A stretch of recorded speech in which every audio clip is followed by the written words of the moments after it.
The industrial sector differs widely in size and what they produce, with each customer having their own specific requirements. But what they have in common is they require consistent quality codes to be printed to their products. Within the sector, industrial customers face tough legislation, with anti-counterfeit measures becoming increasingly important.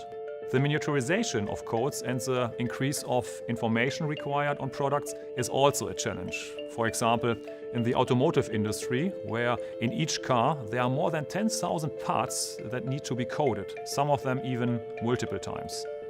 The challenges which our customers face can be almost paradoxical. For electronics and optical fiber cable manufacturers, you need clean room conditions with all equipment adhering to strict controls. In building and construction, they need equipment and consumables to stand up to harsh environments and inks that can adhere to complex products, like plasterboards or cement bags. Ultimately, all our customers need to reach targets. They need to know we are here to support them, wherever they are in the world, which Domino does.